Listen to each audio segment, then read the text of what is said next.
Assalamualaikum warahmatullahi wabarakatuh. Bismillah walhamdulillah wassalatu wassalamu ala rasulillah Sayyidina wa maulana Muhammad wa ala alihi wa sahbihi wa mawala. La hawla wa la quwata illa billah, amma ba'd. Allah subhanahu wa ta'ala berfirman, Ud'uni astajib lakum. Berdoalah kalian kepadaku, maka niscaya akan kupenuhi semua doa-doa kalian. Di dalam momen bulan yang suci ini, bulan yang penuh barokah, bulan yang dijadikan oleh Allah pintu langit terbuka untuk diterima segala doa hamba-hambanya. Maka harus kita manfaatkan dengan sebaik-baiknya untuk terus berdoa yang sebanyak-banyaknya kepada Allah Subhanahu wa ta'ala. Namun perlu kita ingat agar doa yang kita panjatkan tidak sia-sia. Dalam kesempatan yang baik ini kita akan membahas tentang 4 hal yang bisa menghalangi doa kita diijabah di sisi Allah Subhanahu wa ta'ala. Yang pertama, doa kita akan ditolak oleh Allah Subhanahu wa ta'ala ketika makanan kita masih makanan yang haram, minuman kita masih minuman yang haram, pakaian kita masih pakaian yang haram, dan mata pencaharian kita masih mata pencaharian yang haram. Rasulullah sallallahu alaihi wasallam bersabda, "Innallaha thayyibun la yaqbalu illa thayyibah." Sesungguhnya Allah Maha Suci dan tidak akan menerima hambanya kecuali yang datang dengan kesucian dan kebersihan. Kemudian hadis ini dilanjutkan dan di penghujung hadis itu Rasulullah sallallahu alaihi wasallam menceritakan bahwa ada seorang laki-laki yang baru saja melakukan perjalanan yang cukup jauh. Dia sangat kelelahan, pakaiannya kumal dan banyak debu. Lalu kemudian dia yamudu yadaihi ilas sama. Dia mengangkat kedua tangannya ke langit. Lalu dia berkata, Ya Rob, Ya Rob, Ya Rob. Wahai Tuhanku, wahai Tuhanku. Dia meminta sesuatu kepada Allah Subhanahu wa ta'ala. Kemudian Rasulullah menyebutkan, Wa mat'amuhu haram, wa mashrabuhu haram, wa malbasuhu haram, wa ghuzziya bil haram, fa kaifa yustajabu lahu.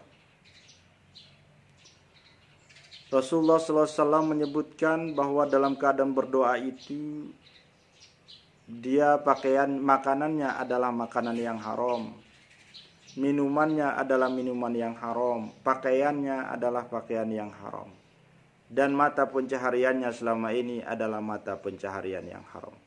Bagaimana Allah Subhanahu wa ta'ala akan mengabulkan doa-doanya? Makanan dan minuman yang haram ada kalanya haram zatnya. Misalnya yang dari najis, haram zatnya daging babi, daging anjing, dan seterusnya. Ada kalanya juga dia haram itu karena cara mendapatkannya, dari cara mencuri, dari jalan merampok, menipu orang lain. Atau bisa saja dia zatnya itu adalah zat yang halal, tetapi cara mengelolanya adalah dengan cara yang tidak baik, maka bisa dia berubah dari halal menjadi haram. Umpamanya kita membeli sayur-sayuran di pasar. Kemudian ketika dibawa pulang, padahal di pasar itu ada kemungkinan atau bahkan dia tercampur dengan kotoran kuda atau kotoran-kotoran yang lain. Kemudian sampai di rumah dia dibasuh dengan air yang tidak mengalir, atau dibasuh dengan air yang sedikit yang tidak mencapai 2 kullah. 2 kullah itu kalau ukuran sederhananya adalah 60 kali 60 kali 60 cm. Ketika dibasuh dengan demikian, maka dia dibasuh dengan air yang sedikit atau dengan air yang tidak mengalir, maka masihlah tersimpan atau tersisa najis yang pernah bercampur dengannya. Sehingga ketika dia dimasak, disajikan, dimakanlah oleh dia, oleh anaknya, oleh suaminya, maka mereka semuanya memakan makanan yang mutanajis, yang tercampur dengan najis, maka makanan itu dihitung haram di sisi Allah Subhanahu wa ta'ala. Adapun haram pakaian itu bukan saja dilihat dari apa yang menempel pada badan, karena pakaian itu adalah simbol dari harta yang kita miliki. Mobil yang kita miliki, tanah yang kita miliki, rumah yang kita miliki, gedung yang kita miliki, hotel yang kita miliki, binatang ternak yang kita miliki. Semua apa yang kita miliki itu, kalau dia ada unsur haramnya, maka itulah yang bisa mencegah diterimanya doa kita di sisi Allah Subhanahu wa taala. Kemudian pekerjaan kita masih pekerjaan yang haram. Padahal masih ada banyak pekerjaan-pekerjaan yang halal, tetapi karena demi mencari keuntungan yang lebih besar, mencari penghasilan yang lebih banyak, maka mata pencaharian yang haram pun dia lakukan. Maka ketika demikian, salah satu dari 4 unsur ini ada yang haram yang kita miliki, maka doa-doa kita bisa jadi akan ditolak di sisi Allah Subhanahu wa taala, walaupun di dalam bulan yang suci ini, di dalam bulan yang mulia ini, yaitu bulan suci Ramadan. Yang kedua, doa itu akan tertolak di sisi Allah Subhanahu wa taala ketika kita berdoa tergesa-gesa. Sekali, 2 kali kita berdoa, kemudian kita berputus asa. Ketika hasil dari doa kita tidak terlihat oleh mata, kita meminta ini, meminta itu, lalu kita tidak diberikan oleh Allah dalam waktu yang cepat. Kemudian di hati kita timbul keputusasaan, timbul suuzon kepada Allah, berburuk sangka kepada Allah. Padahal Allah Subhanahu wa taala sudah mengingatkan dalam hadis qudsinya, ana 'inda dhanni 'abdi bih. Aku itu, kata Allah, tergantung sangkaan hambaku kepadaku. Kalau dia berprasangka baik kepadaku, maka aku akan mengabulkan apa yang dia minta. Tetapi kalau dia berprasangka buruk, maka aku akan menimpakan keburukan itu kepadanya. Saudara dan saudari yang sama-sama saya hormati, saya cintai, yang dirahmati Allah Subhanahu wa taala. Yang ketiga yang bisa menghalangi doa kita diterima di sisi Allah Subhanahu wa taala adalah ketika kita masih menjalankan atau melaksanakan larangan-larangan Allah Subhanahu wa taala. Sementara ibadah yang diperintahkan oleh Allah kita tinggalkan, larangan yang dilarang oleh Allah kita lakukan, baik secara pribadi ataupun secara keluarga kita. Maka doa itu akan terhalang ketika ibadah-ibadah itu kita tinggalkan. Apalagi kalau kita tambah dengan melaksanakan atau melakukan larangan-larangan dari Allah Subhanahu wa taala. Sudah kita tidak sholat, puasa tidak, zakat tidak, sedekah tidak, dan yang lain-lain berupa kebaikan tidak kita lakukan. Ditambah lagi kalau kita gemar berjudi, kemudian kita gemar berzina, kemudian kita mengkonsumsi narkoba, menipu orang lain, maka semakin susah doa kita akan diterima oleh Allah Subhanahu wa taala. Ada orang yang ibadahnya rajin tetapi maksiatnya rajin, masih termasuk orang yang terhalang doanya di sisi Allah Subhanahu wa taala. Ada orang yang dia tidak ibadah, kemudian tapi dia tidak melakukan larangan Allah Subhanahu, masih termasuk orang yang merugi karena dia tidak ibadah tapi larangan Allah masih dilakukan. Yang terbaik itu adalah perintahnya kita laksanakan dan larangannya kita tinggalkan. Insya Allah doa kita akan diijabah oleh Allah Subhanahu wa taala.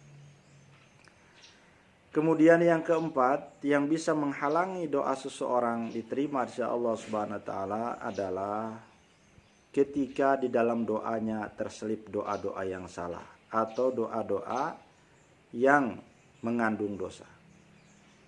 Mana doa-doa yang salah? Ada beberapa doa yang dilarang kita oleh Allah Subhanahu wa taala yang kedengarannya baik tetapi sesungguhnya itu tidak boleh. Doa kita ingin melihat Allah secara langsung di dunia, atau kita berdoa supaya kita dimatikan oleh Allah padahal bukan atau belum saatnya karena keputusasaan kita terhadap kehidupan dunia. Atau bisa saja doa kita meminta dari kita agar diangkat menjadi nabi dan rasul, padahal kenabian dan kerasulan itu pintunya sudah tertutup, maka ini adalah doa yang salah. Atau ada doa yang termaktub di dalam Al-Quran kemudian kita amalkan, padahal doa itu dikhususkan oleh Allah untuk Nabi Isa alaihissalam. Allahumma anzil alaina ma'idatan minas sama. Ya Allah, turunkanlah kepada kami hidangan dari langit. Itu doanya Nabi Isa yang dikhususkan oleh Allah dan tidak akan diberikan kepada orang yang setelah beliau alaihissalam. Kemudian ada doa yang mengandung dosa, yaitu doa memohon kepada Allah agar orang lain celaka, agar orang lain binasa. Atau kita berdoa, ya Allah, misalnya, ya Allah, tutupkanlah hatiku untuk mencintai dia, untuk mencintai saudaraku, karena dendamnya yang begitu membara, dendamnya yang begitu berat. Maka doa ini adalah doa yang salah dan bisa mengandung dosa. Oleh karenanya, kalau di dalam doa kita itu, doa kita yang banyak, terselip doa-doa yang seperti ini, lagi doa yang mengandung dosa, maka itulah salah satu sebab doa kita tidak diijabah oleh Allah Subhanahu wa Ta'ala. Lalu mungkin ada di antara kita yang bertanya, setelah kita melihat fenomena atau realita yang terjadi di tengah masyarakat kita, ada orang yang dia suka makan makanan yang haram, meminum minuman yang haram, pakaiannya haram, mata pencahariannya haram, harta yang didapatkan dari jalan yang haram. Kemudian dia ibadatnya jarang, kemudian kemungkarannya dia banyak, melakukan kemaksiatannya dia banyak. Tetapi setiap dia berdoa, dia dikabulkan oleh Allah Subhanahu wa Ta'ala. Dia minta mobil, dikasih mobil, dia minta harta, dikasih harta. Dia minta pangkat dan jabatan, dikasih oleh Allah Subhanahu wa Ta'ala. Seakan-akan tidak putus pemberian Allah kepadanya. Apakah ini bertentangan dengan apa yang kita bahas tadi? Tidak. Ini adalah istidraj. Ini adalah cara Allah menjebak agar dia lebih larut lagi ke dalam dosanya. Maka doa-doa itu akan ditumpuk menjadi sebuah ujian, sebuah teguran, sebuah hal yang diberikan oleh Allah agar nanti diazab di sisinya. Allah Subhanahu wa Ta'ala berfirman di dalam Al-Qur'anul Karim, A'udzu billahi minasyaitonir rajim. Bismillahirrahmanirrahim. Falamma nasu ma dzukiru bihi fatahna 'alaihim abwaaba kulli syai' hatta idza farihu bima utu fa akhadnahum baqtatan fa idza hum mublisun. Maka tatkala peringatan dari kami itu datang, menyuruh mereka untuk beribadat, melarang mereka dari perbuatan-perbuatan mungkar, tetapi mereka melupakan peringatan itu. Kemudian setelah itu kami membuka rahmat kami kepada mereka. Kami berikan apa yang mereka minta. Kami berikan apa yang dia mohonkan. Sampai mereka bersenang-senang, merasa bangga, merasa gembira dengan apa yang kami berikan. Kemudian akhadnahum baqtata, maka kami azab mereka dengan tiba-tiba. Atau kalau tidak terjadi azabnya di dunia, maka dia azabnya akan dilipat gandakan di dalam kehidupan akhirat. Fa idahum mublisun, maka jadilah mereka orang-orang yang menyesal. Maka kita kenal dalam Al-Quran, ada orang yang berkata, ya laitani kuntu turaba, ya laitani qaddamtu li hayati. Ya Allah, ya Tuhanku, andaikan dulu aku menjadi debu sehingga tidak diazab seperti ini. Ada yang berkata, ya laitani qaddamtu li hayati. Ya Allah, andaikan aku dulu berbuat baik dengan harta-harta yang kuberikan, dengan pangkat dan kedudukan, dengan ilmu yang kuberikan. Aku berbuat baik tentu tidak akan bernasib seperti ini. Tapi penyesalan itu adalah penyesalan yang sudah terlambat. Kemudian ada juga yang kita lihat orang yang sudah memenuhi semua kriteria doa itu. Dia taat beribadah, dia tidak melaksanakan larangan-larangan Allah. Makanannya makanan halal, minumannya minuman halal, pakaiannya pakaian halal, mata pencahariannya adalah mata pencaharian yang halal.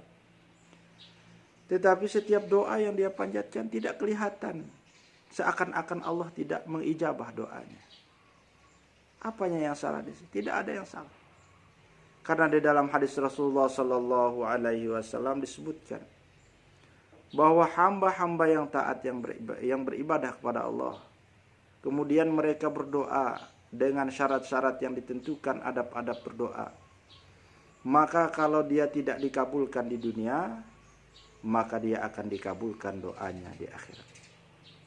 Yang pertama, orang yang demikian itu bisa dikabulkan di dunia. Kalau tidak dikabulkan di dunia, Allah menggunakan cara mengabulkannya yang kedua, yaitu mengabulkannya di akhirat dengan pahala yang berlipat ganda, dan apa yang diminta itu semuanya dialihkan di akhirat.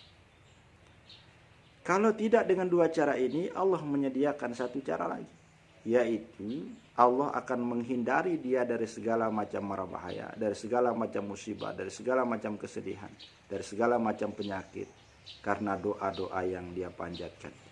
Tidak dikabulkan serupa dengan apa yang dia berikan, tetapi dia akan diberikan untuk menolak bala atau menghalangi mara bahaya yang datang kepadanya.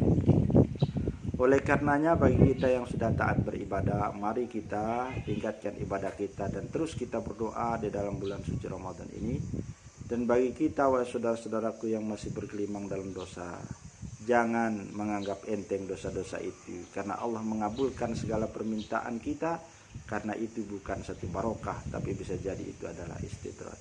Maka segeralah bertobat kepada Allah, dan semoga apa yang kita alami, apa yang umat ini alami saat ini, segera diangkat oleh Allah Subhanahu wa Ta'ala, dan semoga kita menjadi orang-orang yang bertakwa kepadanya. Wassalamualaikum warahmatullahi wabarakatuh.